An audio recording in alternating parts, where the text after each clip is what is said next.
So you went to TNA. Tell me about how you got signed and favorite storylines, favorite Oh characters you got to gosh. be around. I literally grew up in that company. I was there from gosh, I think 18 to 27 or so, 19, 27.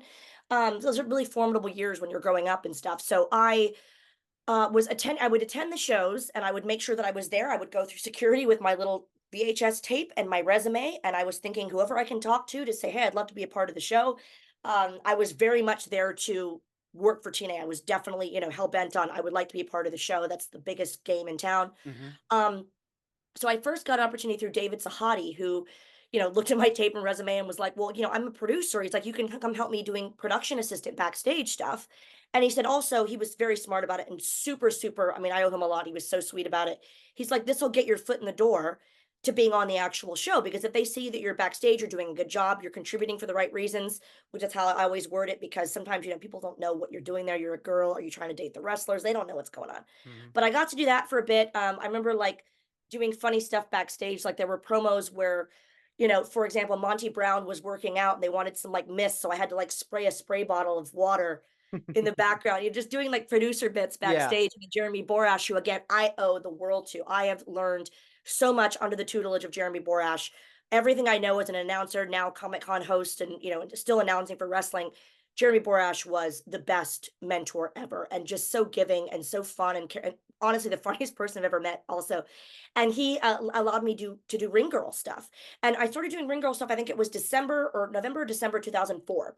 So that's kind of where I gauged from when I was starting with TNA. It was a little before that, but then like on camera around 2004, late 2004. And then eventually, that led to a storyline with Jay Lethal and Sanjay Dutt, which was amazing. And then when they left the company, they pretty much said, I remember Terry Taylor, who is one of my heroes, love him. And he's so handsome. That's a story for another time. I just think he's so gorgeous. He said to me, he's like, okay, so, the guys are, they're not here anymore.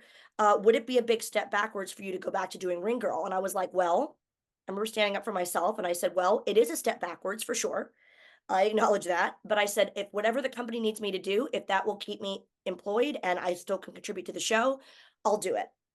So stayed ring girl for a while, and then the other person who was really influential in my career was Mike Weber, who was the COO of Fight TV, now Triller, and he had me do all these interviews backstage. I was speaking in different languages for different international markets we had. I was writing my own scripts. I wrote a script that Hulk Hogan like read on a commercial, like stuff like that, where I was like, this is really where my talents, I think, will take me further, being a presenter, not ring girl, not manager. There's not a lot of longevity in either one of those, but being a presenter and a talker, a host, we say more host in America. Hmm. That's where I realized this is really my calling and this is what I enjoy doing the most. Yeah. I mean, you've done an incredible job doing Thank that, and it's incredible to see how far you've come and moved up the ladder.